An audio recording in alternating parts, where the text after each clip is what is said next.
I pushed through the back door of the Marigold room 10 minutes late, with my right shoe broken, my coat damp from the cold, and my heart already tired before the shift had even begun. The restaurant was one of those expensive Italian places where the candles were real, the flowers were fresh, and the staff were expected to look invisible unless a rich guest needed something. I had worked there for exactly 3 months and 2 days, long enough to know which corners had cameras, which guests never said thank you, and which managers enjoyed hurting people when no one important was watching. "Lily Bennett, where have you been?" Victor Hale snapped before I even reached the staff lockers. Victor was the floor manager, a thin, sharp-faced man in a tight black vest who held his clipboard like it gave him permission to decide who deserved dignity. Usually, when he insulted me, he took his time. He liked an audience. He liked looking first at whatever was wrong with me that day, then at my body, then at my face, as if my face was the last thing worth noticing. Tonight, his eyes went straight to the tape wrapped around my broken shoe, but his cruelty came faster than usual, sharper, almost nervous. "My shoe broke 3 blocks from here," I said, holding my canvas bag against my side. "I came as fast as I could." "Your problems are not the restaurant's problems," he said, loud enough for the kitchen to hear. A cook looked down. The dishwasher stopped moving plates for a second.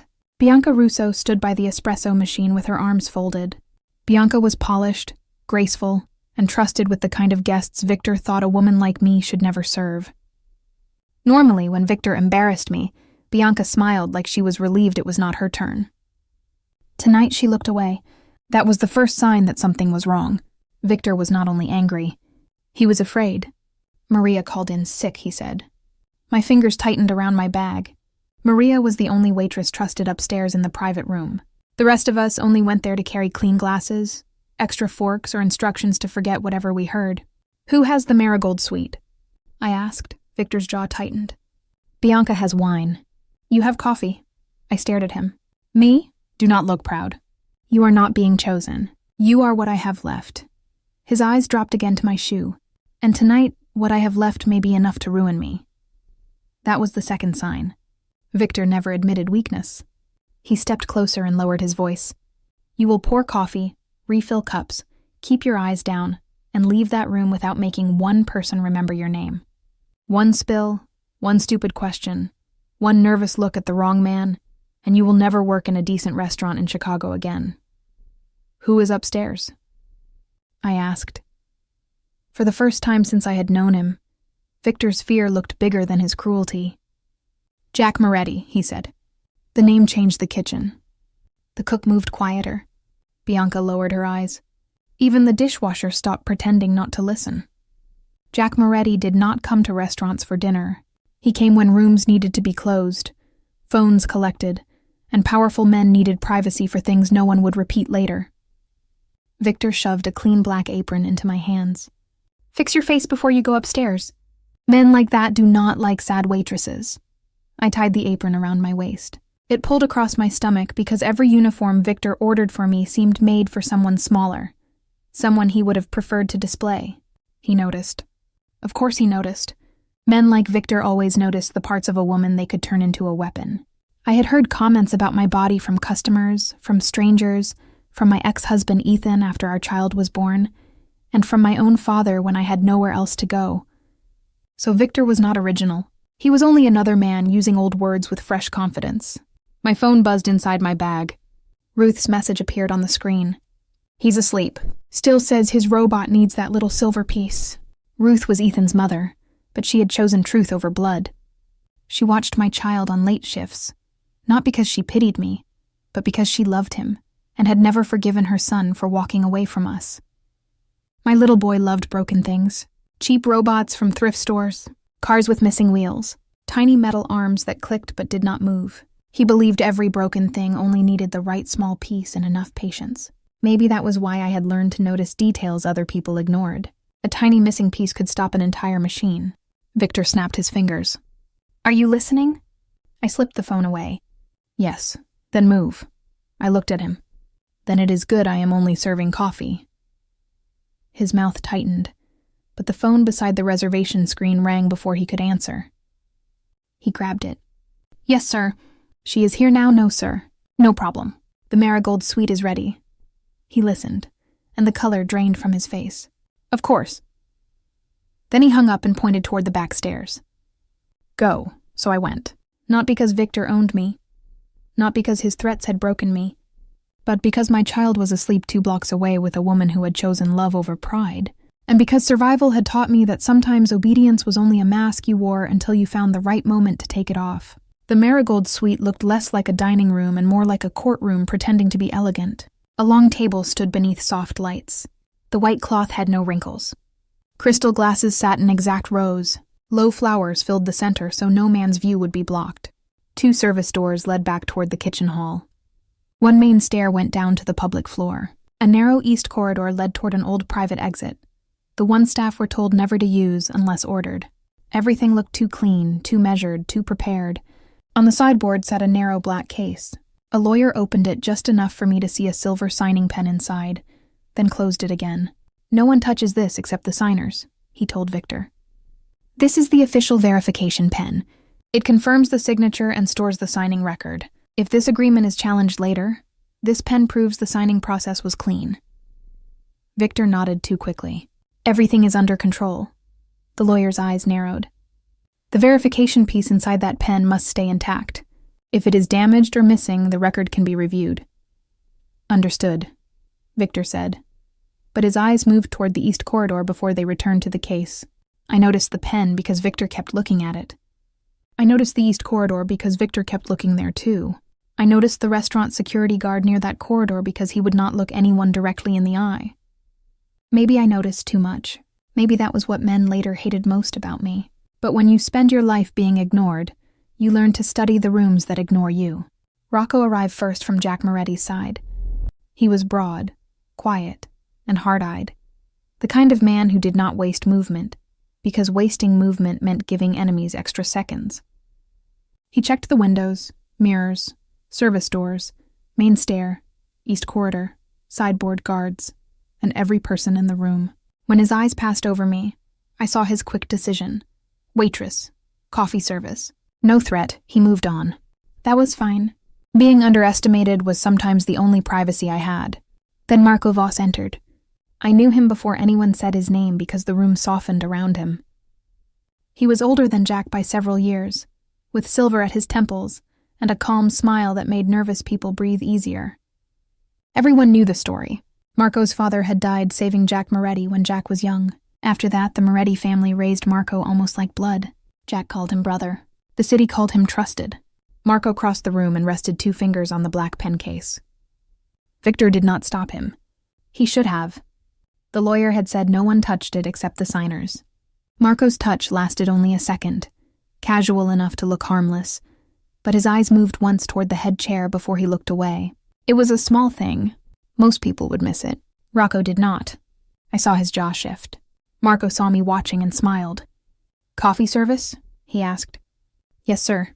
Good, he said. Quiet hands make quiet nights. I did not know why that sounded like a warning.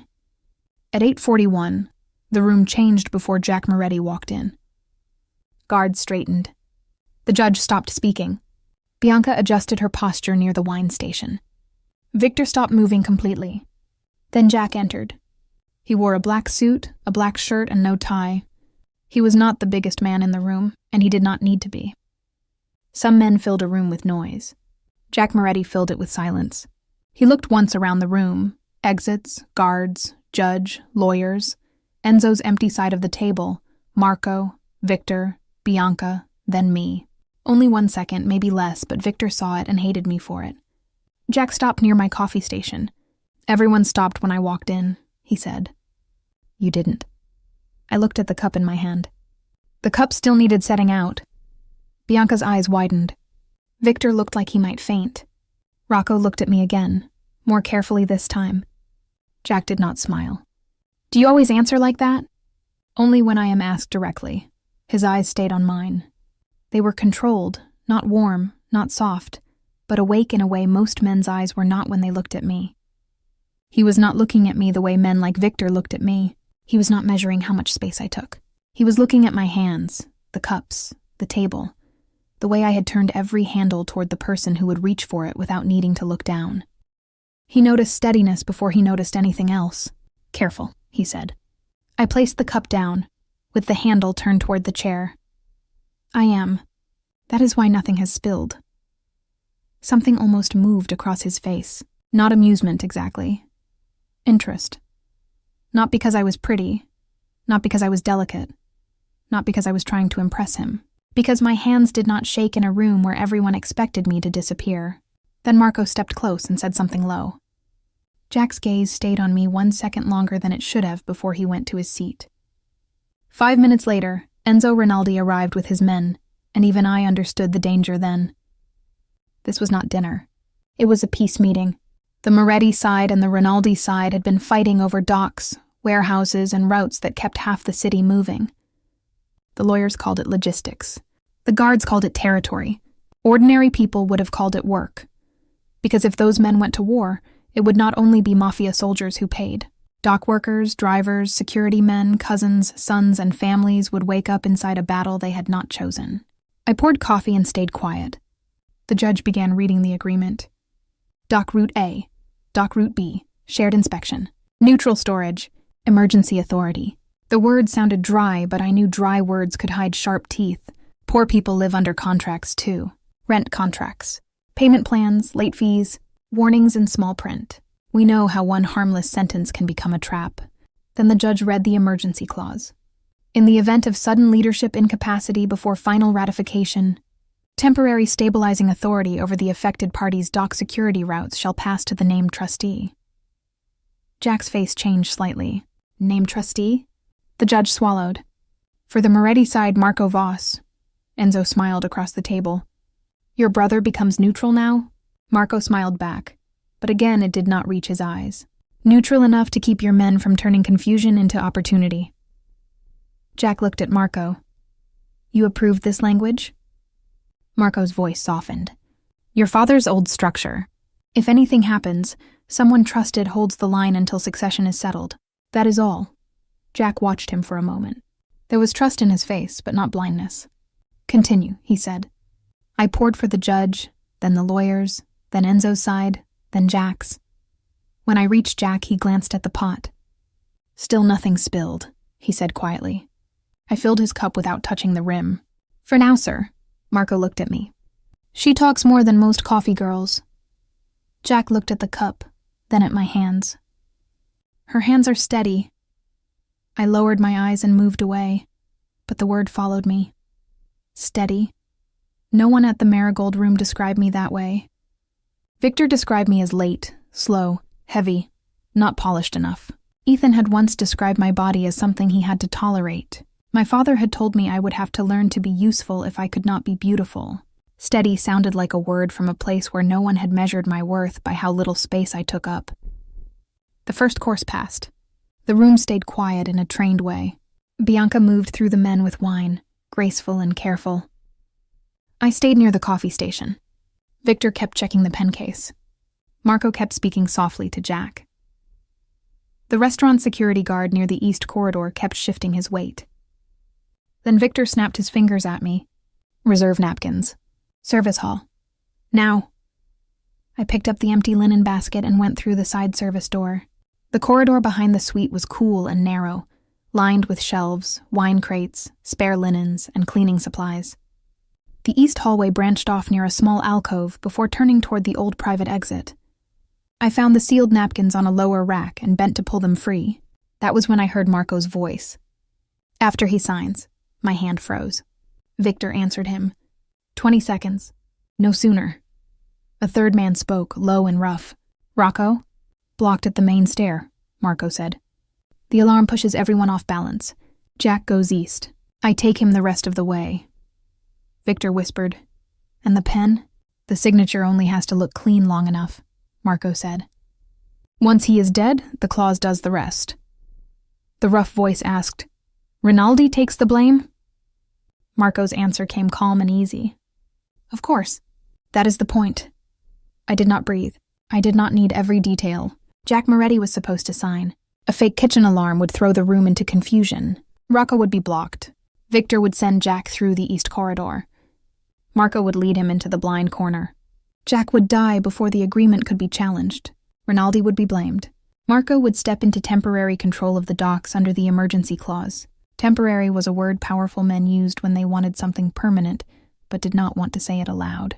Then Victor said, "And the waitress?" My fingers tightened around the napkins. Marco paused. "Which one?" "The heavy one. Coffee service. She watches too much." Heat rose in my face. For 1 second, I wanted to disappear so badly it felt like pain. Marco sounded almost bored when he answered. "No one listens to women who serve coffee." The words did not just insult me. They explained the whole room. The guards, the lawyers, the managers, the men at the table, all of them believed service made a person less real. They believed if I heard something, it still did not count as knowledge. I shifted too quickly. The napkin pack hit the shelf. The sound was small, but in that corridor it felt huge. "Who's there?" The rough voice snapped. I stood with the napkins against my chest and stepped into view. Victor stared at me too long. Marco looked at the napkins, then my face, then my hands. "Lily, isn't it?" he asked. I hated that he knew my name. "Yes, sir." Victor's eyes were sharp. "How long were you there?" I looked at him the way waitresses look at men who expect service, not truth. "Long enough to find the napkins." Marco smiled. That was worse than anger. "Then go back in," he said, "and move carefully." I lowered my eyes because men like Marco trusted lowered eyes. They mistook them for surrender. Then I returned to the private room with the napkins in my arms and a murder plan sitting behind my teeth. I could have left. The thought came fast and ugly. I could have gone down the back stairs, taken off the apron, and walked into the cold. Jack Moretti was not my friend. He was not innocent in any simple way. Men did not fear his name because he handed out kindness. But this was not only about Jack. If Marco killed him and blamed Rinaldi, the city would bleed by morning. Men who had never sat at that table would die for a lie spoken inside it. And if Victor decided the coffee girl had heard too much, I might disappear before anyone noticed I was missing. I looked at Jack across the room. He sat beside the man who was about to lead him to his death. His brother, his trusted man, the son of the man who had once saved him. How do you warn a man like that when the enemy is sitting close enough to touch his sleeve? I could not walk to his chair and whisper murder in front of Marco. I could not tell Rocco without Victor stopping me. I could not shout. I could not run to the police. I had one advantage. They believed I was careless. They believed I was invisible. They believed coffee was the only thing I carried. The judge turned another page. Enzo had already signed. The black case was opened. The silver pen lay near Jack's right hand. The lawyer had explained it clearly enough earlier. That pen did not just write. It verified the official signing record. If the process stayed clean, Marco's emergency clause could stand long enough to give him power. I picked up the coffee pot and tray. My burned pride, my aching foot, my fear, all of it narrowed into one decision. I walked toward Jack. "Coffee, sir?" Jack did not look up. "No." His hand moved toward the paper. I shifted the tray as if making room to pass behind his chair. My right foot dragged half an inch, just enough to make me stumble. The cup slid. Coffee spilled across Jack Moretti's black sleeve, over the edge of the contract, and into the open pen case. The room exploded in gasps. Hot coffee splashed my wrist too, sharp enough to steal my breath. But I forced the pain down. If I cried out, the room would look at my burn. I needed them looking at my mistake. "I'm sorry," I said quickly, letting panic enter my voice. "I'm so sorry, sir." I slipped. Victor's face went red. "You stupid girl!" Bianca took one step forward, saw Victor's face, and stopped. The judge half stood. Enzo leaned back with dangerous amusement. Marco did not look at the coffee. He looked at me. Jack lifted his wet sleeve slowly. Most of the heat had hit the suit. My wrist had taken what was left. I kept it hidden beneath the towel on my arm. "I'll clean it," I said. "Please forgive me. I didn't mean to." Jack looked at my mouth first, then my eyes. My mouth begged forgiveness. My eyes begged him to live. For 1 second, everything else in the room disappeared. He looked at the coffee on the pen case, then at my hidden wrist, then back at my eyes. Something in his face changed. Not belief, not yet, but attention. He had already noticed my steady hands. Now he noticed the spill was too perfectly timed to be ordinary clumsiness, and too painful to be vanity. Victor stepped forward. "Mr. Moretti, I will remove her immediately." Jack stood. "No." Victor froze. "Sir?" Jack took off his jacket. Cleaning lounge. Victor nodded too fast. Of course. Bianca can take your jacket and... Her, Jack said. The room went quiet. She made the mess. She cleans it.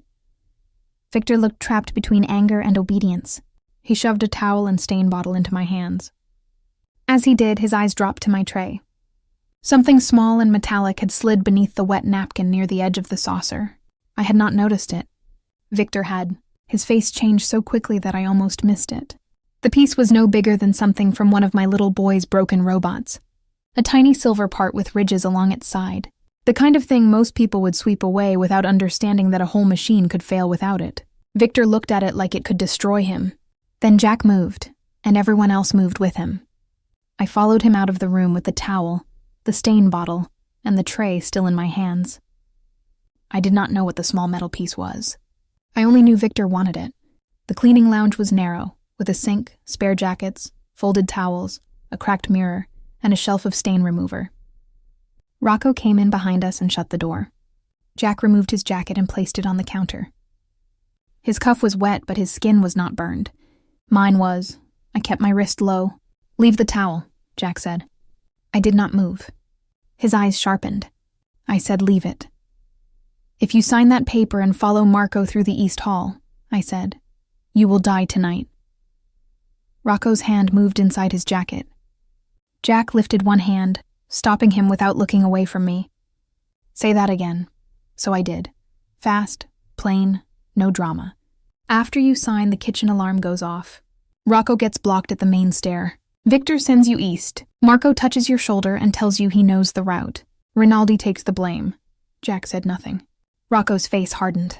Who told you that? No one. They thought no one was listening. Jack's voice was low. Marco is my brother.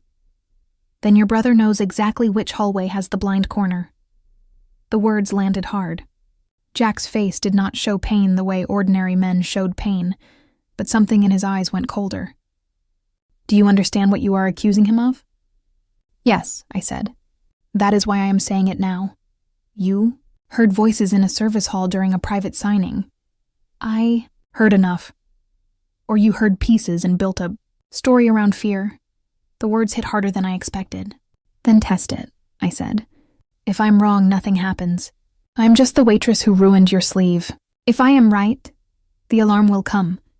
Victor will send you east, and Marco will put his hand on your shoulder. Jack looked at me for a long second. His face gave me nothing.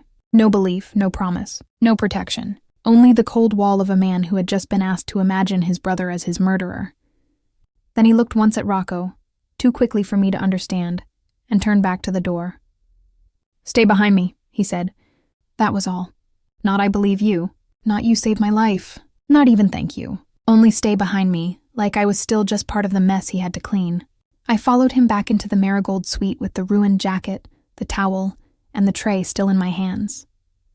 I still did not know that the tiny piece from the pen case was under the wet napkin. I only knew Victor's eyes kept dropping to my tray like the tray itself had become dangerous. Marco looked up with a smooth face.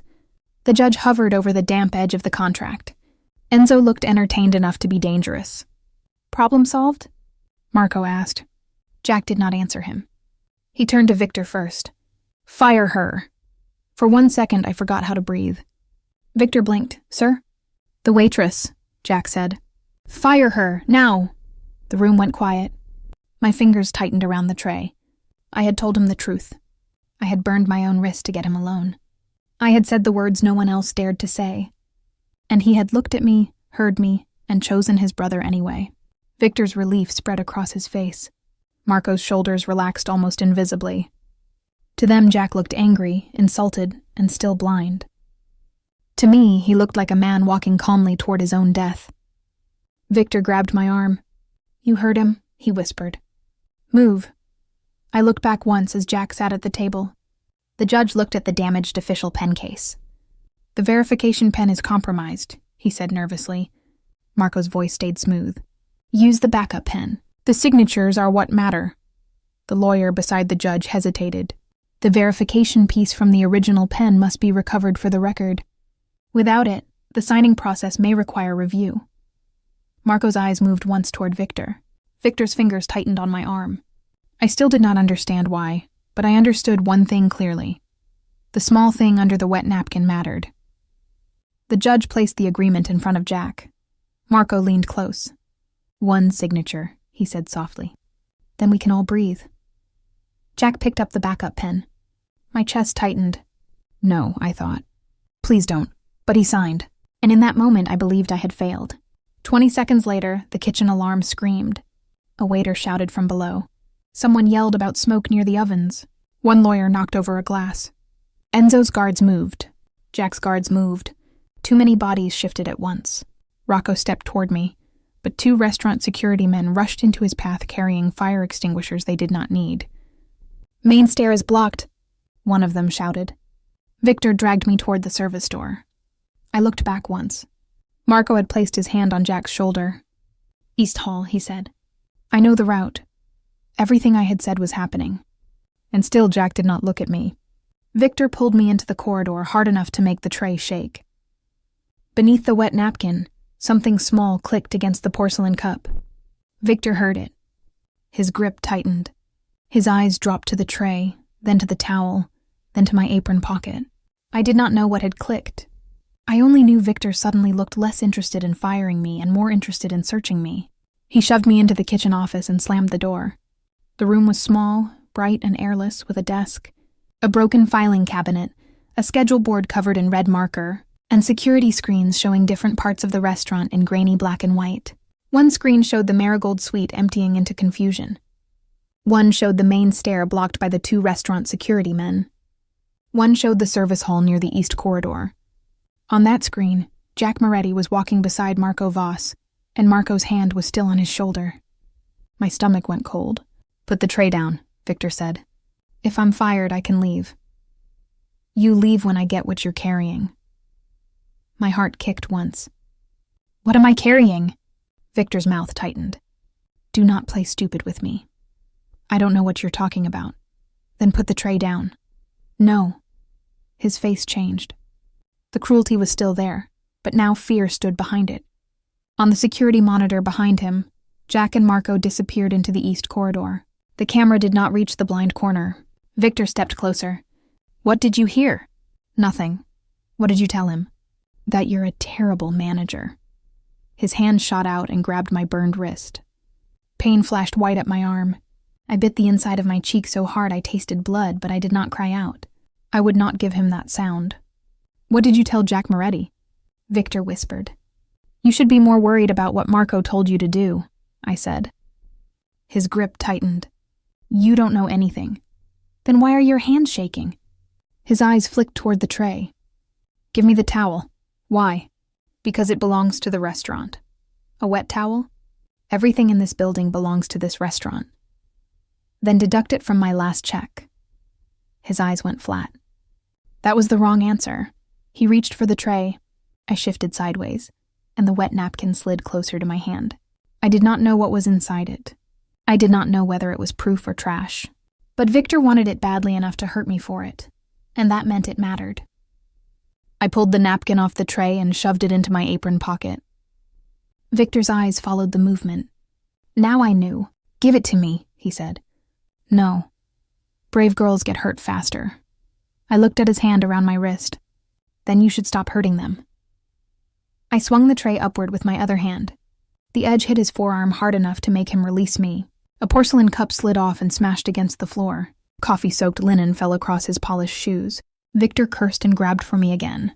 I ducked around the desk, grabbed the heavy tape dispenser, and threw it at his chest. He blocked it with his arm, but the movement gave me 1 second. 1 second was enough. I pulled open the office door and ran into the service hall. The alarm screamed overhead. Staff members hurried past with towels, trays, and lies.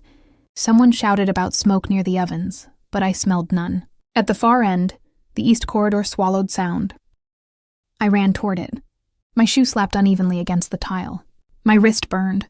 My apron pocket bounced against my hip with the hidden piece inside.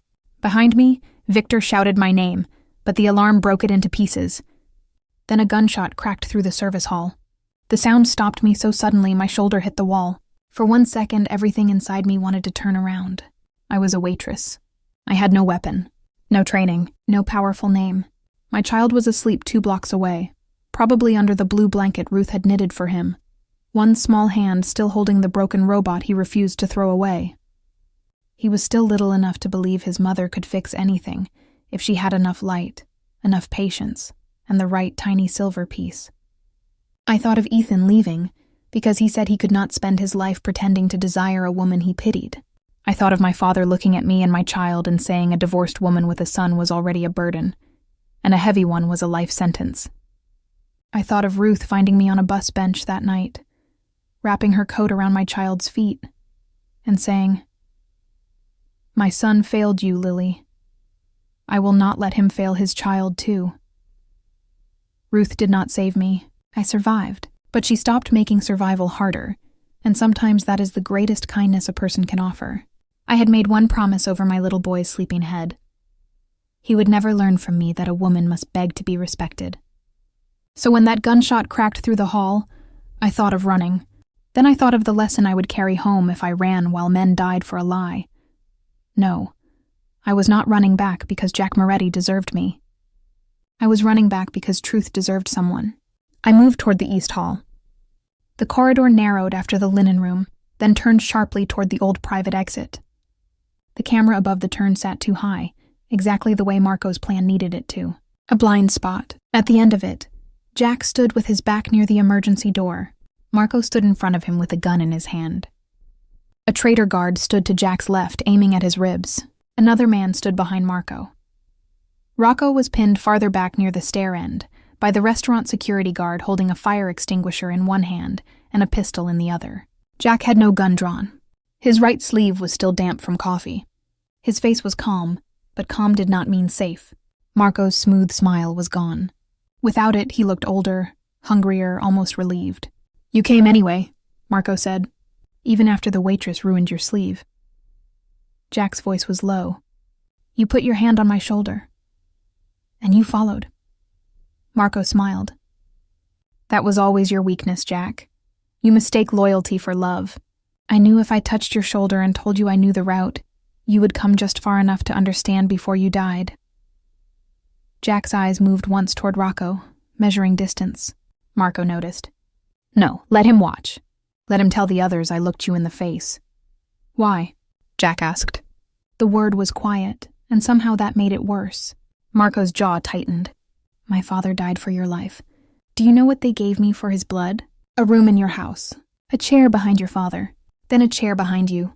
I was raised close enough to touch the crown, but never close enough to wear it." Jack's face changed then. Not fear, pain. "You were my brother." Marco's mouth twisted. "No. I was your father's debt, and you paid me with trust instead of power. I would have given you anything, except the only thing I wanted. The family?" Marco's eyes hardened. "The throne." My eyes moved around the corridor, searching for anything useful. A laundry cart stood near the linen room, stacked with folded tablecloths and silver covers. A bucket of cleaning solution sat beneath it. A metal tray rack leaned against the wall. No gun, no miracle. Just restaurant things. But restaurant things were what I knew. Marco lifted his gun slightly. "Once you are dead, Rinaldi takes the blame. Your men go to war. His men defend themselves. By sunrise, I step in as temporary trustee to protect Moretti roots from collapsing.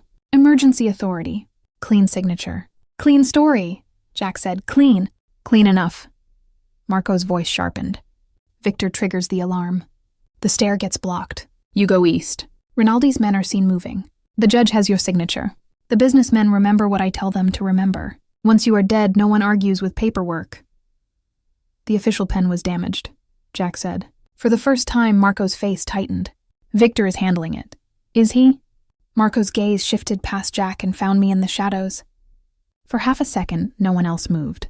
Jack saw Marco see me, and his eyes changed. The traitor guard began to turn.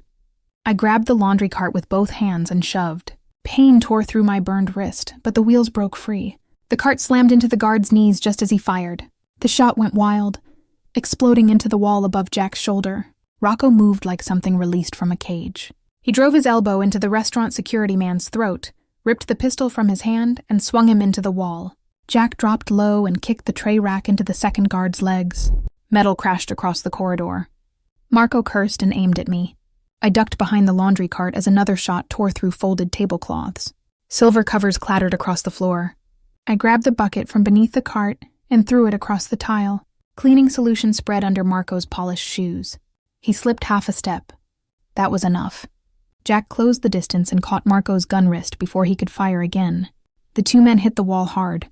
Marco was older, but hatred made him strong. Jack was faster. But he was fighting a man he had once called brother, and that hesitation cost him. Marco drove his knee into Jack's side. Jack grunted. Rocco was still dealing with the guard near the stairs. The traitor guard I had hit with the cart grabbed my ankle. I kicked backward blindly, my heel striking his face. He cursed and loosened his grip. I scrambled away, grabbed one of the fallen silver covers, and swung it at him. The sound it made was ugly and hollow, nothing like the graceful courage people write about in stories, but he went down. Marco and Jack crashed against the emergency door. The gun skidded across the floor toward me. I froze. I had never held a gun. I did not want to. Before I could move, Victor appeared at the far end of the corridor. His face was red, his hair disheveled, and his eyes went straight to my apron pocket. "Lily!" he shouted. Marco looked toward Victor. That mistake finished him. Jack used the distraction and slammed Marco's wrist against the doorframe until the gun dropped. Rocco reached them a second later, putting one knee into Marco's back and forcing him down. "Don't kill him," Jack said. Rocco's face showed what he thought of that order, but he obeyed. Victor started backing away. I stood, breathing hard, my wrist shaking, the wet napkin heavy in my pocket. Marco laughed from the floor, even with Rocco's knee in his back. "You still have nothing." A waitress heard something. A frightened woman ran into a corridor. "That is not proof." Jack looked down at him. "No, but your failed trap is." Marco's smile thinned. Jack turned slowly toward Victor. "Tell them why you sent me east." Victor's face went pale. "I didn't." Jack took one step toward him. "Tell them why the main stair was blocked." "I don't know." "Tell them why those men carried fire extinguishers to a stair with no fire." Victor swallowed.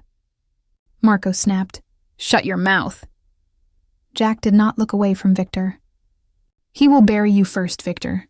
You were never his partner. You were his loose end." Victor's eyes flickered toward Marco. Marco's face had gone cold. And in that second, Victor understood what cowards always understand too late. The man he had served would not save him. Jack's voice lowered. "You can tell the judge what happened, or you can die protecting a man who already planned to erase you." The judge and two lawyers had reached the end of the corridor by then, pulled there by the gunshots and shouting. Enzo stood behind them with two of his guards, his expression hard and furious. Victor looked at the judge, then at Enzo, then at Marco. His mouth opened once before sound came out. "He told me to trigger the alarm after the signature," Victor said. Marco cursed. Victor spoke faster now, as if the words were running because fear had finally broken the lock. "The main stair had to be blocked. I had to send Mr. Moretti east." Marco said Rinaldi would take the blame. He said the signature only had to stand long enough for the emergency clause. Silence fell so hard I could hear my own breathing. Enzo's face changed first, not with surprise, but with insult. "You were going to put his murder on me." Marco said nothing. His silence was worse than denial. Jack looked at me then. "What did Victor want from you?" I pulled the wet napkin from my apron pocket and opened it carefully. A tiny silver verification piece lay inside, sticky with coffee. No bigger than the missing part from one of my little boy's broken robots. "I don't even know what this is," I said, "but Victor wanted it badly enough to hurt me for it." The lawyer stepped closer, pale and shaking. "That is the verification piece from the official signing pen." The judge stared at it. "Without it, the signing record is incomplete." The lawyer nodded. "The agreement cannot be certified clean. It has to be reviewed." Jack looked at Marco. "So we have Victor's confession, a fake alarm, blocked security, your gun in the east corridor, Rinaldi standing alive and framed, and a damaged signing record." Marco's face lost color. Jack's voice lowered. "Your clean story died the moment you trusted a coward and ignored a waitress." For years, men like Victor had survived because women like me were not believed unless proof arrived wearing a suit. carrying a title or standing beside power. Tonight, proof arrived in pieces. A fake alarm, a blocked stare, a brother with a gun, a coward finally speaking, and a tiny silver part carried in the apron pocket of the woman they thought was too invisible to matter. Jack turned toward me. His eyes moved over my face, my hands, my burned wrist. Something dark crossed his expression. I stepped back before he could come closer. "You didn't believe me," I said. Jack did not look away. Not enough. The honesty hurt more than a lie would have. "I believed the pattern," he said. "I believed enough to warn Rocco with a signal. I believed enough to walk into that hall ready. But I did not believe enough to tell you. I let you leave that room thinking I had chosen Marco over your warning." "You did choose him," I said. His face tightened. "For 1 minute too long, and you paid for that minute." Victor made a desperate sound. "This is ridiculous. She destroyed a private signing, attacked security, stole property from the table. She belongs to this restaurant until I decide what charges to file." Jack's head turned slowly toward him. "Say that again." Victor should have stopped. Pride makes stupid men brave at the wrong time. "She is mine to discipline." The air changed. Jack stepped between Victor and me. His voice was low, but every person heard it. "No man in this building touches her again. She stands where she chooses." The words reached something tired inside me. Protection was not ownership. It was not a claim. It still frightened me because powerful men often change the names of cages. But Jack turned slightly toward me, as if even that protection needed my answer. "Do you want me to step away?" he asked. The question almost broke me. After a night of men grabbing my wrist, my arm, my tray, my time, my silence, he asked. My throat tightened. "Not yet," I said. He nodded once and faced Victor again. "Take him out." Jack's men moved. Victor tried to pull away, but without fear to hold other people in place. He was only a man in a tight vest. As they dragged him past me, he leaned close enough to hiss. "You think he sees you now? Men like that only notice women when they are useful." I looked at him, at the smallness in his eyes, at the ruins of his power. "Maybe," I said, "but you made the mistake of thinking useful meant worthless." His face twisted, and then he was gone. Bianca stood near the service door with 2 other staff members. Her face was pale, one hand pressed to her mouth. "Lily," she whispered. "I didn't know. I wanted to be generous. I wanted to say it was fine, that fear makes people small, that I understood. But I was tired of women being asked to soften the edges of what others had done to them." "You knew enough to look away," I said. Her eyes filled. I was scared he would turn on me next. I looked toward the hall where Victor had disappeared, then back at her. "Then be scared and still tell the truth. That is where courage starts." She nodded slowly, as if the words hurt because they were deserved. The next hour passed in pieces. Jack's men secured the restaurant. Enzo Rinaldi was held in the Marigold suite until Victor's confession, and Marco's attack cleared his side of the trap. He did not thank me. Men like Enzo did not thank waitresses. But when he left, he paused near the service door, looked at me once, and gave a small nod. In his world, that was almost a speech. The judge reread the damaged signing record 3 times with shaking hands. The lawyers made urgent calls. The businessmen suddenly remembered other rooms they needed to be in. Marco Voss was taken away without another word. His silence did not look powerful anymore. It looked empty. Rocco brought me a clean bandage and stood beside the sink while I ran cold water over my wrist.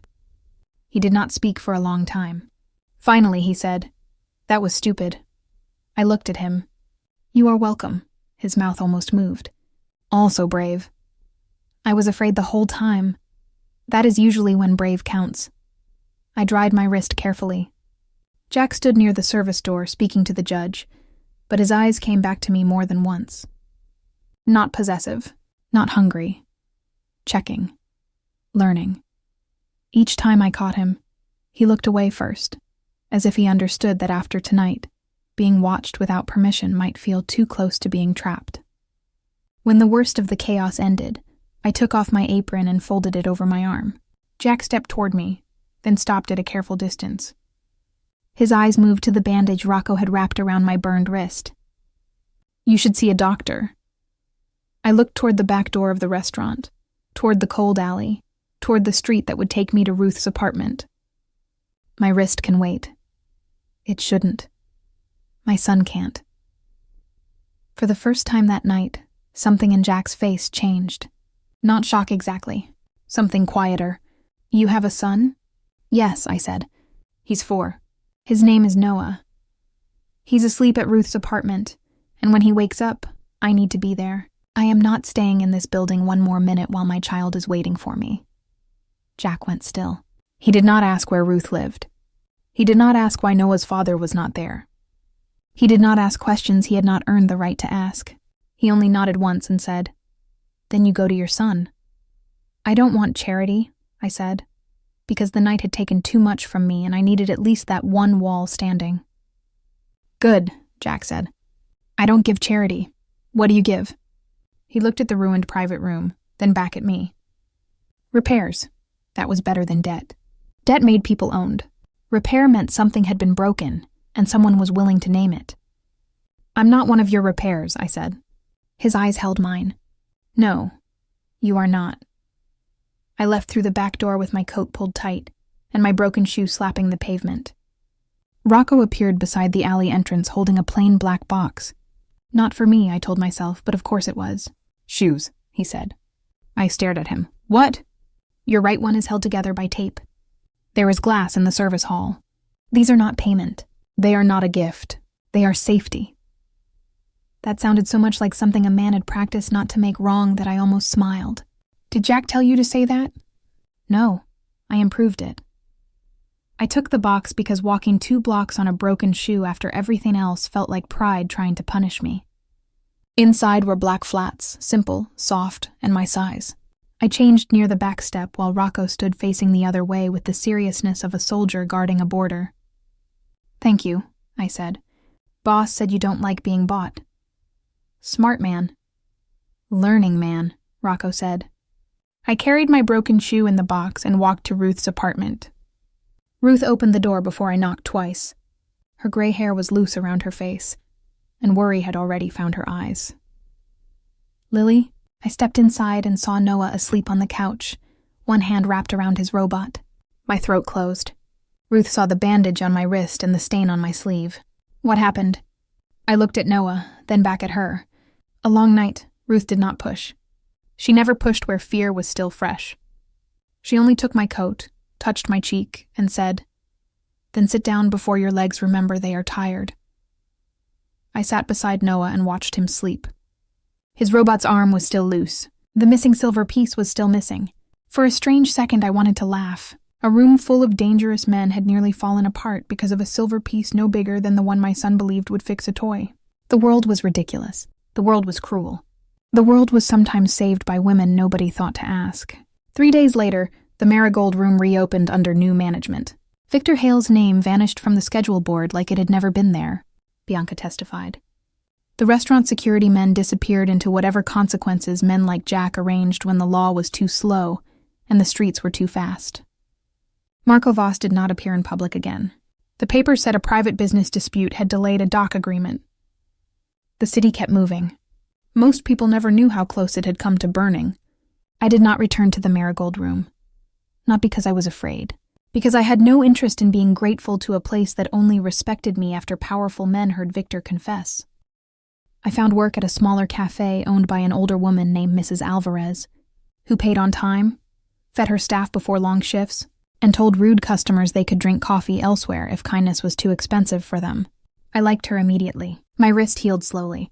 Noah colored little stars on my bandage and told Ruth his mother had fought a bad machine. I did not correct him completely. Some machines are made of metal. Some are made of men, silence, and rooms where nobody listens.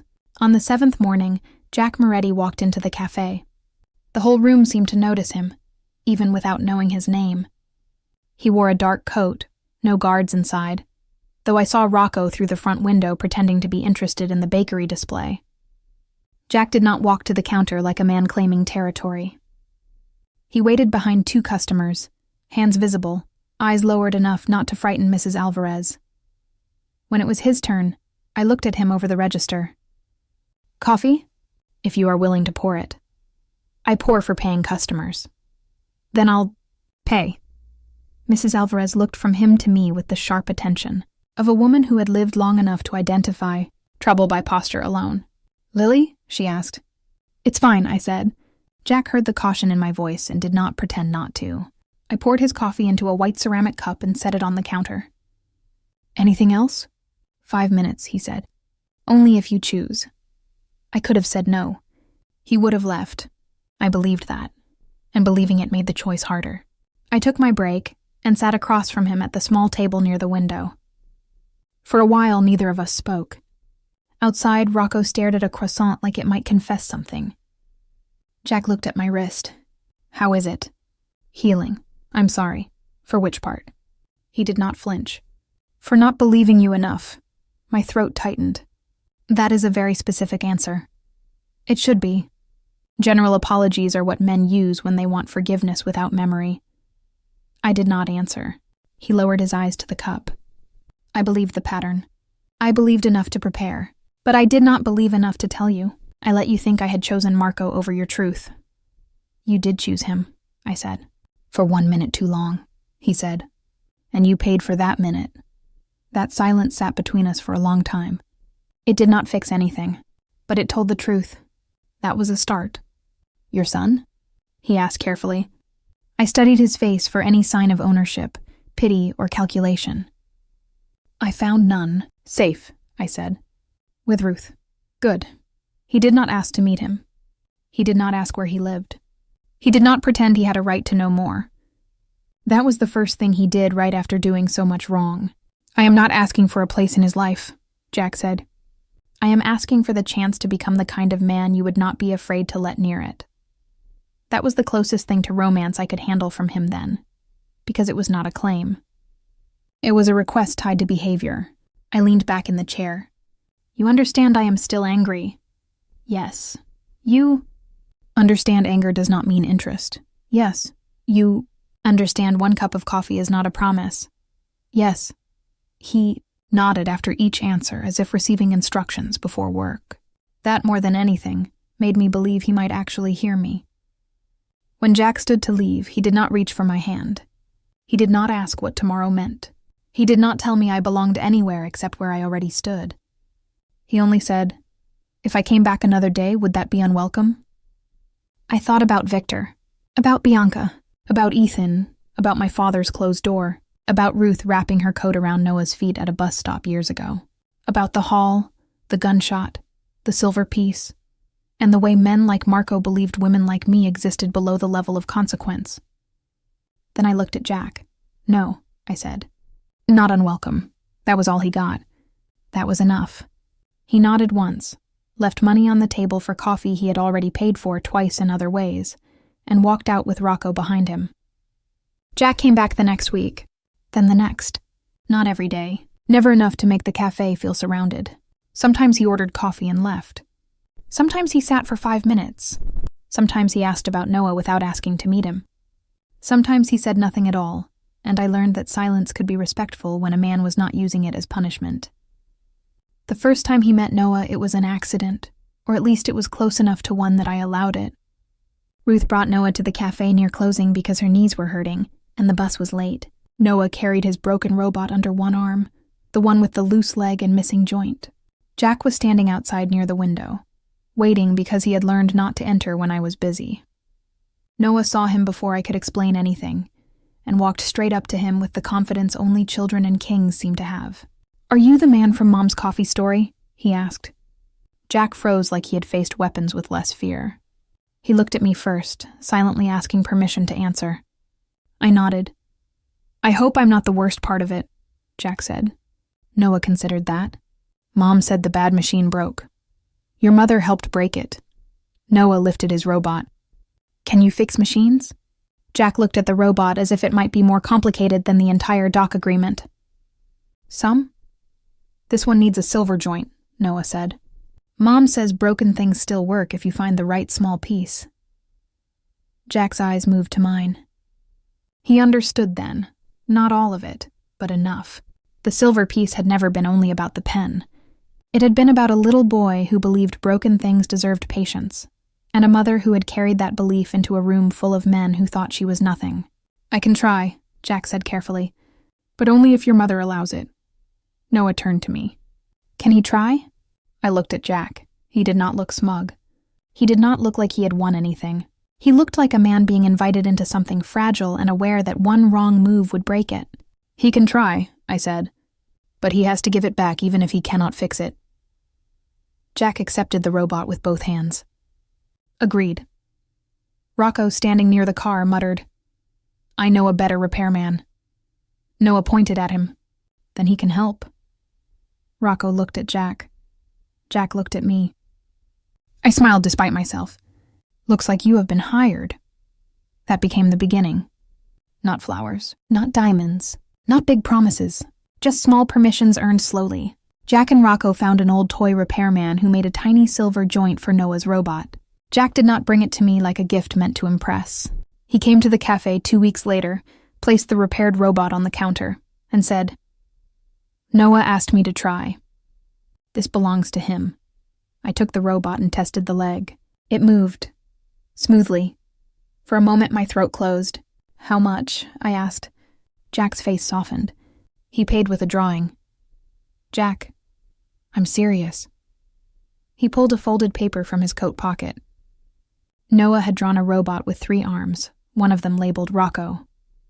I laughed before I could stop myself. Jack watched me like the sound mattered. After that, he learned slowly. He fixed a robot badly and let Noah laugh at him. He sent Ruth a car for her doctor appointment only after asking me first. And when I said no the first time, he did not argue. The second time, Ruth herself said yes because her knees were hurting and Pride had never paid a medical bill. Jack learned Noah liked pancakes shaped like broken gears. He learned Ruth hated lilies because they reminded her of funerals. He learned I did not like being touched from behind. He learned I hated mirrors on days when Ethan's words came back too loudly.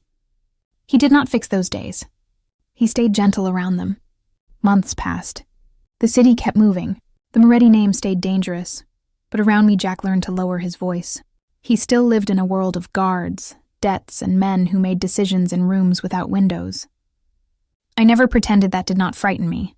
But he never asked me to pretend. "I cannot promise you a life without danger," he told me once while Noah slept on Ruth's couch after a fever. "Then don't," I said. "I would rather hear the truth." "Then the truth is this," he said. "My world has danger, but my home does not have to be a place where you beg to be heard." That was the first time I let him hold my hand. 10 months after the Marigold Room, Jack asked me to marry him in the back garden of Ruth's apartment building. Not in a restaurant, not in front of his men, not with cameras or roses or music loud enough to force an answer. Noah had chalk on his hands. Ruth sat on a folding chair, pretending not to cry before anything had even happened. Jack stood in front of me with no ring box visible at first. "I have asked Ruth's permission to ask in her garden," he said. "I have asked Noah whether he would be angry if I loved his mother for the rest of my life." My breath caught. "What did he say?" Noah shouted from behind the tomato plants. "I said only if he still fixes robots after!" Jack almost smiled. He negotiated very well. I looked at Jack. "And me?" He reached into his pocket, but he did not open the box yet. "You are the only one who can answer." "Then ask." He did.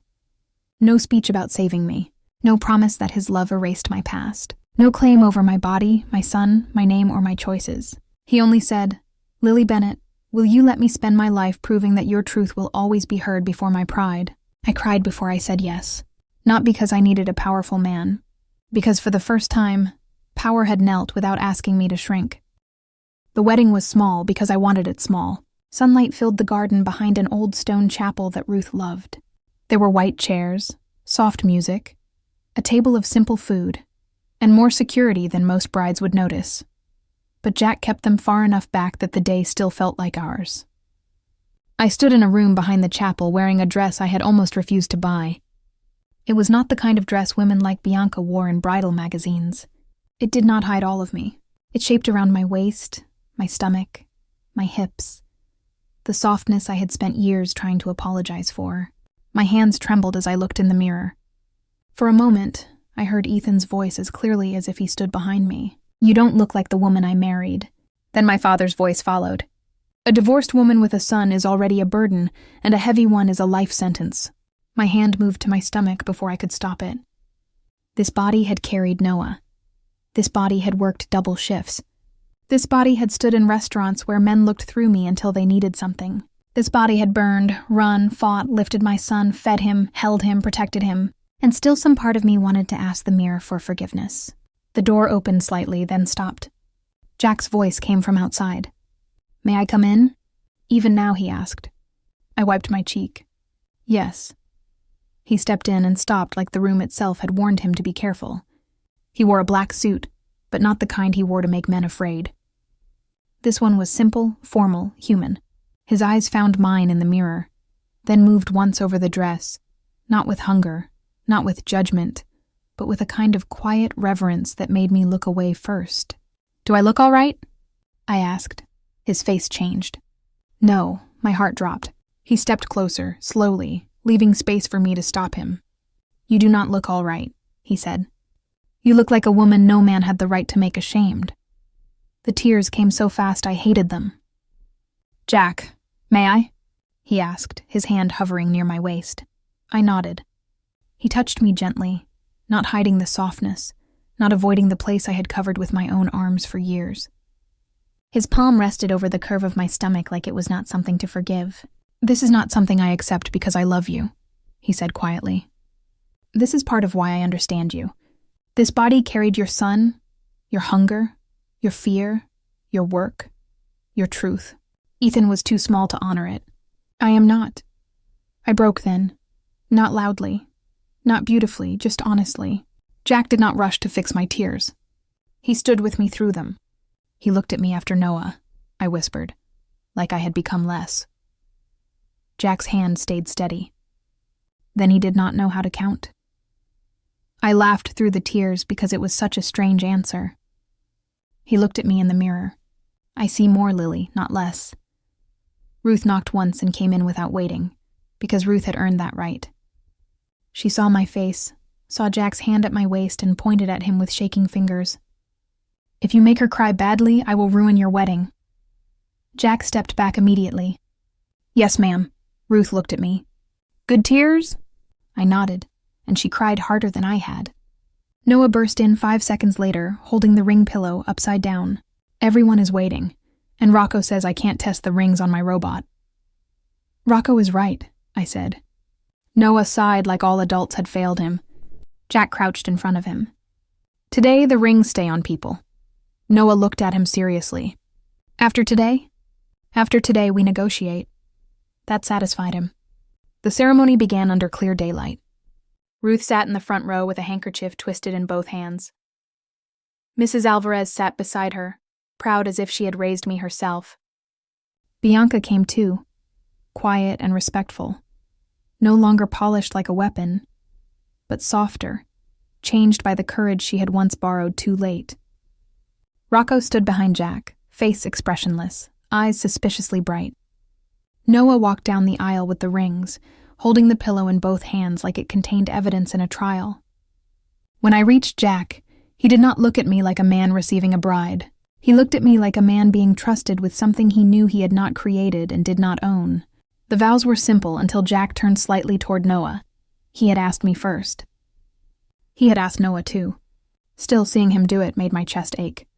Jack knelt in front of my son, the Mafia boss who made grown men lower their voices now eye level, with a 4-year-old boy holding a crooked ring pillow. "Noah," he said, "I'm not here to replace anyone." Noah nodded seriously. "Because I have a dad." Jack's jaw tightened for half a second, but his voice stayed gentle. "Yes, and I am not here to take his name from you. I am here to promise that you and your mother will never have to beg for a place at my table. I promise to protect you without owning you. I promise to listen when you speak, and I promise to keep learning how to fix robots, even when Rocco is better than me." Noah looked at Rocco. "He is better." Rocco nodded once. "Obviously," people laughed softly. Ruth cried into her handkerchief. Jack looked back at Noah. "May I marry your mother?" Noah looked at me first. That mattered. He looked to me, not Jack. I nodded through tears. Noah turned back and said, "Yes, but she gets the biggest pancake." Jack's mouth curved. "Agreed?" Then Jack stood and faced me. His vows were not sweet in the usual way. They were stronger than sweet. "I do not promise you a life without danger," he said. "That would be a lie, and you have had enough men lie to make themselves look better. I promise you a life where your truth is heard before my pride. I promise your son will never be treated like extra weight. I promise no part of you will be hidden to make me comfortable. I promise that when the world calls you too much, I will remember that too much was exactly what saved my life." My hands shook as I gave my vows. "I do not promise to stop being afraid," I said. "I do not promise to forget the nights that taught me caution. But I promise not to punish you for the men who failed me, if you promise not to punish me for needing time. I promise to stand beside you, not behind you. I promise to tell you the truth even when it hurts. And I promise to remind you, whenever power makes you deaf, that a waitress once saved your life because she was listening." Jack's eyes shone then. He did not hide it. The ring slipped on. The kiss was gentle. Not a claim, not a performance, a beginning. Later, at the small reception, Noah fed cake to his robot first and got icing on its broken arm. Ruth danced with Rocco for 12 unexpected seconds, and then declared him too stiff to be useful. Mrs. Alvarez told Jack he was welcome in her cafe only if he continued to wait in line. Jack promised he would. Bianca hugged me carefully and whispered, "You look beautiful." I believed her this time. Not because the words were new, but because I was finally tired of fighting every kind thing someone offered me. Near sunset, Jack found me standing alone beneath a tree at the edge of the garden. The music was low. Noah was asleep in Ruth's lap, one hand still holding the robot Jack and Rocco had finally fixed together. Jack stood beside me without touching me until I leaned my shoulder against his arm. "Tired?" he asked. "Happy," I said.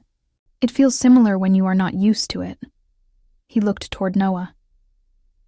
He asked if we can build a robot with 3 arms. "Can you?" "No. Will you try?" "Yes," I smiled. "Then you'll fit in." Jack was quiet for a moment. "Do you ever regret spilling the coffee?" I looked at him, at the man I had once thought had chosen his brother over my truth.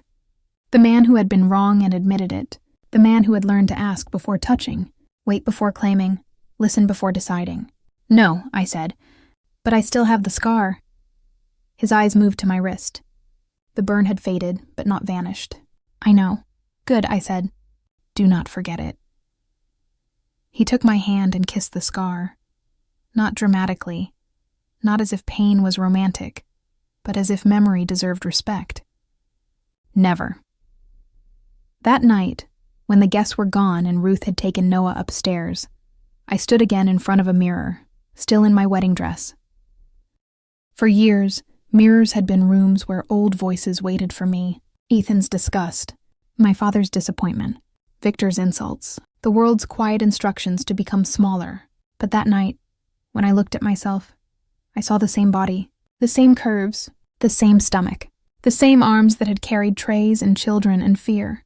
Nothing magical had changed. And that was the miracle. I did not need to become a different woman to be loved differently. Jack came to the doorway and stopped. "May I?" he asked. I smiled. "You're my husband now." That was not my question. My throat tightened again, but this time the tears did not hurt. "Yes," I said. He came in and stood behind me, careful even in closeness. I looked at our reflection and thought of the first night in the Marigold room, of candles, coffee, bloodless contracts, fake alarms, and men who believed no one listened to women who served coffee. Ethan had looked at my body and seen what changed. Jack looked at the same body and saw what survived. Victor had looked at my work and seen someone easy to blame. Jack looked at the same hands and saw steadiness. Marco had looked at me and seen an invisible waitress. The world had nearly burned because he was wrong. Noah murmured from the next room, half asleep. "Mom?" I stepped away from the mirror and went to him. "I'm here," I whispered, just as I had whispered on harder nights. But this time the words felt different. They did not only mean I had survived. They meant I had stayed. They meant I had fought. They meant my son would grow up knowing his mother did not bow her head because powerful men expected silence. Jack stood in the doorway, not entering Noah's room until I nodded. Then he came in, sat on the edge of the bed, and picked up the fixed robot from the blanket. Noah opened one eye. "Careful," he mumbled. Jack's mouth softened. Always. And for the first time in years, I believed that a broken thing could be repaired without pretending it had never been broken. I was not rescued by a powerful man. I was not made valuable by a ring, a name, or a mafia boss who finally learned to listen.